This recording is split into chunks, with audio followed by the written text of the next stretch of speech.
Америка жергесинен Кыргыз элине чоң салам.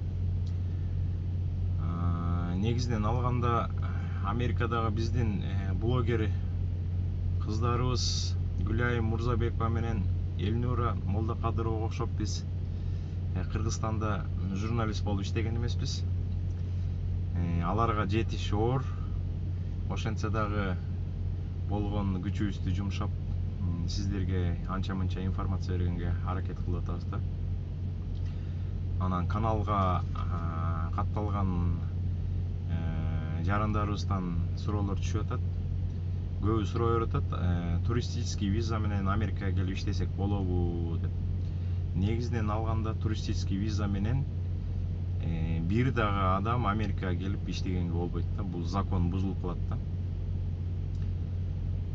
Ошон үчүн биз эмнеге Бруклинге келиш керек, Брайтон-Бичке келиш керек, Нью-Йорк штатына келиш керек деп айтып аткан себебибиз ошо да. Эгер силер башка штатка келип калсаңар, разрешение на работусу жок, бир дагы ишкана силерди жумушка албайт да. Бул незаконно да. Ошон үчүн американский посольстводан визаңарды бастыргандан кийин билетти эртерээк алыш керек. Канчалык эртерээк заказ берсеңер, ошончолук арзан болот да билет. Анан келгенден кийин Джон Кеннеди аэропортуна учуп келесиздер. Учуп келгенден кийин таможнядан өтүш керек да. Мыяктагы immigration деп айтып коет да. Таможнядан өткөндө таможня сурайт: эмнеге келдиң, канчага келдиң деп. Ошон үчүн элементарный ошого даярданып, кичине англисче даярданып алыш керек да. Анткени мен 2013-жылы келгенде таможнядан өтүп атканда бир 15-20 мүнөт кармалып калгам да. Менден бирдеме деп сурап атат иммигрейшндин сотрудницасы. Мен болсо такыр түшүнбөйм. Ошентип анан түшүнбөстүктүн аркасынан 15-20 мүнөт кармалып калдым да. Ошондо артында бир 20-30-40 киши күтүп турду да. Америкада ошондой. Бирөөнү обслуживать этип атабы, артында кишилер жарым саат болобу, 1 саат болобу, 2 саат болобу күтүп турушат да. Кээ бир өлкөлөргө окшоп, ай болбойсуңбу, биз шашып атабыз дегендей андай сөз жок да. Ошо мен бир 15-20 мүнөтчө туруп калдым. Анан аркы жактан кыргыз жигиттер, кыздар дагы Америкага келиптир. Ошолор көрүп калып мага айтышты: "Эмне өткөрбөй атабы? I am tourist" деп айт депчи. Ушундай убакытка келдим тигүү деп айткандан ошону кичине айтсам, анан англис тили вообще жок болчу да. Анан макул деп, анан 6 айга деп анан печать басып берген да таможняда. Анан силер да ошо элементарный даярданып алышыңар керек да. I am tourist депчи. I am tourist. I came to USA for 2 months, 3 months, 5 months депчи. After 5 months I have to leave to my country депчи. Ошентип кичине анча-мынча даярданып алыш керек. Андан кийин чыккандан кийин эле, аэропорттон чыккандан кийин бирөөлөр тосуп алат, же болбосо таксиге отуруш керек болуп калат да. Анан Бруклинге, Брайтон-Бичке жетиш үчүн таксилер башында мен шок болгом. 50, 60, 70 доллар сурашат да. Ошентип Брайтон-Бичке жетесиздер, тааныштар болсо, квартира даярдап койсо, аяка жайгашасыздар. А эгер тааныштар жок болсо, жана русский реклама деген гезит бар, ошону алсаңар, квартира, жумуштар боюнча информациялар көп. Анан агентстволор бар, баягы Украинадан, Россиядан, Польшадан, Белоруссиядан мурда көптөн бери келген кишилердин ишканалары бар, агентстволор бар. Ошол агентстволорда жардам берет да. Анан квартираны жаңы келгенде мыякта однобедрумный квартира, двухкомнатный болот, же болбосо студия деп коет да. Однокомнатный квартираны мыякта студия деп коет. Анан өзүңөр жаңгыз квартира снимать эте албайсыңар жаңы келгенде жаныңарга ар кандай ситуациялар болот да. Акча албаш керек. Мен келгенде 2013-жылы 2000 доллардай жаным алып алгам да. Ошон үчүн квартира снимать эткенде ошо студияда, однокомнатный квартираларда 3-төн 4төн киши жашайт. Анан бир 400 долларга, 350 долларга ушундай расчет кылышыңар керек да. Анан Америкага келгенде Кыргызстандан алып келген соткаңар болсо жакшы, Android, iPhone атак мияктан сотка алыш керек, симка алыш керек. Симканы бир $30 $100 чейин расчет кылгыла да. Эң жакшы качественный связь $100 чейин кетет да. Атак 30, 40, $50 симкалар бар. Андан кийин жумуш издегенде анан разрешение на работасы жок, ошон үчүн Бруклинге наличка акчага иштеп атышпайбы. Силер чек иштей албайсыңар да. Чек иштегенден кийин алардын бүт баары через банк аркылуу өтөт. Анан жылына бир жолу налог төлөш керек да. Income tax төлөйсүңөр да. Анан кийинки шаг колдон келсе банктан карточка аштырганга аракет кылат да, дебит карточка. Анан кийинчерээк кредит карточка аштырганга аракет кылыш керек. Анткени силер акча таба баштасаңар, квартирада 3-4 киши турса, үйгө калтырып кетиш дагы билбейм, ар кандай адамдар бар да. Ошон үчүн банкка салып койсоңор надежный болот. Ошон үчүн карточка аштырышыңар керек да, дебит деп. Меники ошо ар кайсы 3-4 банктан бар, анан бу Чиз аябай надежный банк да, ошо Чиздан 4-5 карточкам бар да, дебит. Андан кийин кредит карточка аштырам десеңер көп банктар ачпайт да. Анан Capital One деген банк бар, ошол жака барып кредитный карточка аштырабыз десеңер башында $200-300 ачып берет да. Анан кийинчерээк Чиз банктан кредит карточка аштырсаңар, алар бир определенный суммага берет, 500 000 деп. Анан жакшы төлөп турсаңар, акырында постепенно көтөрөт да. Например, башында 5 000 болсо, андан кийин 3 000 болот, анан 5 000 болот, анан 10 000 болот, анан 15 000 болот, 20 000ге чейин берет. Анан убагында төлөп туруш керек да. Көп кишилер түшүнбөйт, бул кредитный карточка алгандан кийин 30%-ын колдонуп, 70%-ын постоянно жабык туруш керек. Ошондо силердин кредитный историяңар өсөт да. Анан көп кишилер бүт кредитный карточкада акчасын баарын коротуп салат да, анан эмнеге менин кредитный историям өспөй атат деп ойлошот да. Кредитный история бул биякта абдан керектүү, чоң мааниси чоң нерсе да. Кийин машина алам деп чыгасыңар, ошондо да кредитный историяңарды карайт. Кийин үй алам десеңер да кредитный историяңарды карайт. Андан кийин адвокат менен сүйлөшүп, мен келгенде 6 ай бат эле өтүп кеткен да. Америкада убакыт Кыргызстанга караганда 2-3 эсе бат өтөт да. Анан 6 айда эчтеке жетишпейсиңер. Силер Америкага келатканда расчет менен келишиңер керек. Бир 2 жылдын ичинде бирдемеге жетишип, бутка туруп эметем деп. 2 жыл, 1,5-2 жыл эчтекени ойлонбой эле жумушка кирип, документтерди бүтүрүп, акырындан иштей бериш керек да. Ошентип анан жакшы адвокат, башында обязательно адвокат менен иштегиле. Аягында бар адвокатка такалып каласыңар да. Ошон үчүн жакшы адвокат болсо колдонсоңор. Менде азыр кайсыл жерде жакшы бир адвокаттын эмес карточкасы бар. Эгер келип калсаңар, ошол адвокат менен иштесеңер болот. Абдан каяка салып койгон карточкасын. Карточкасын таппай атам, эмдиги берүүлөрдө дагы көрсөтөм.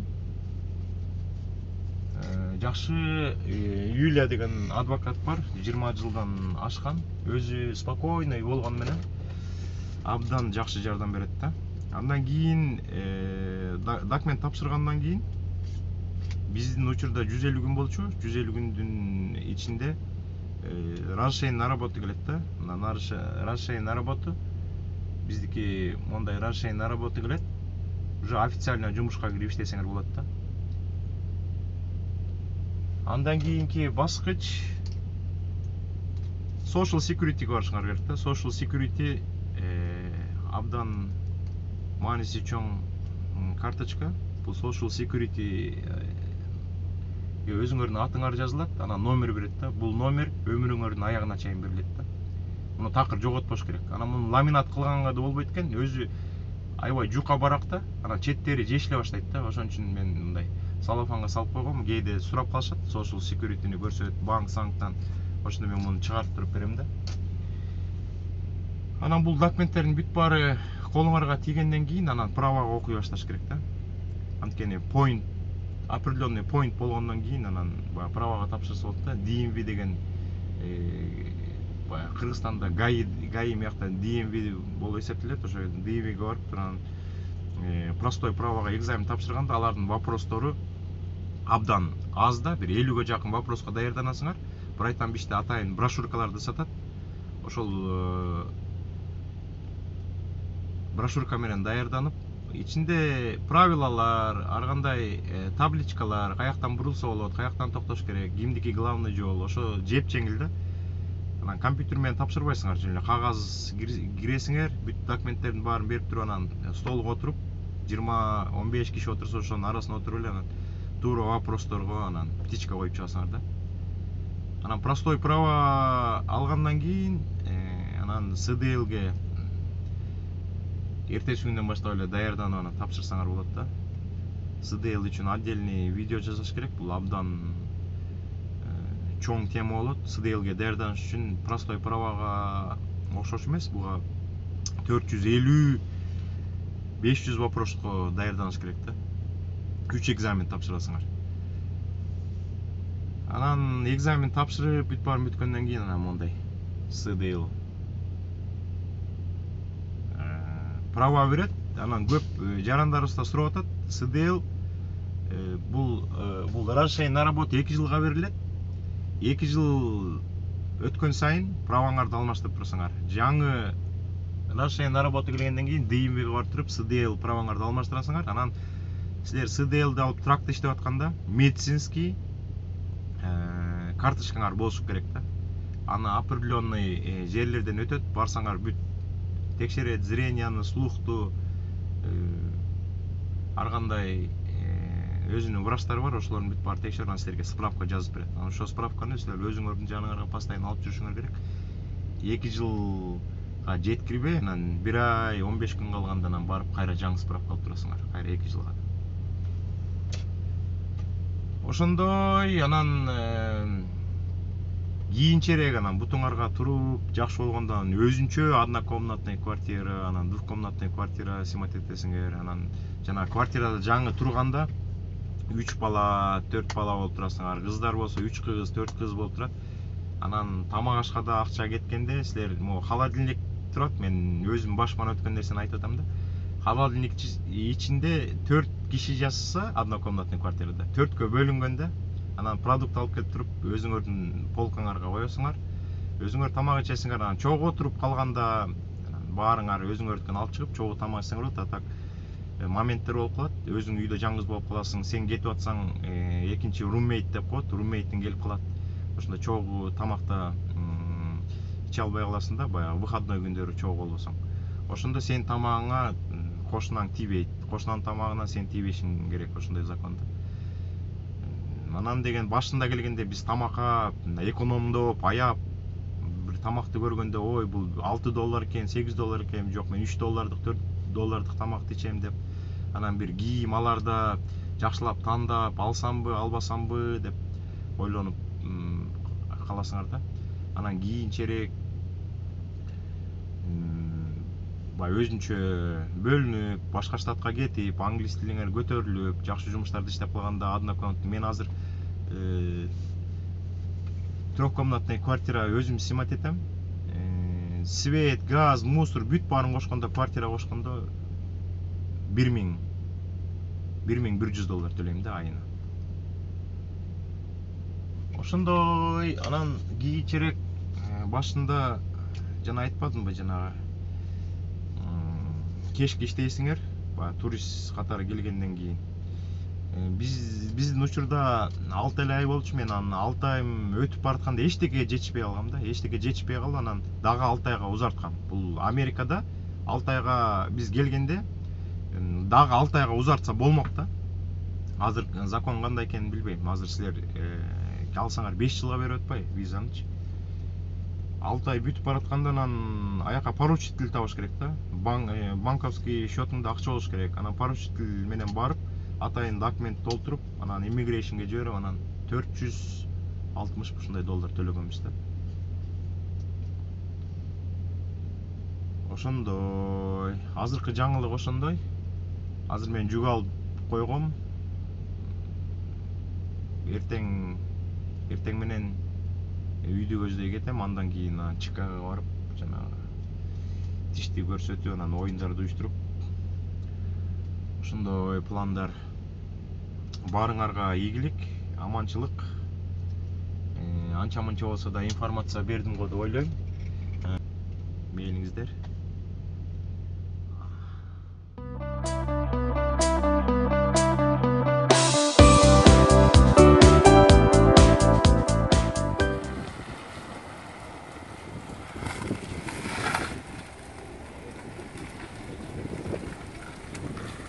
Последняя машина.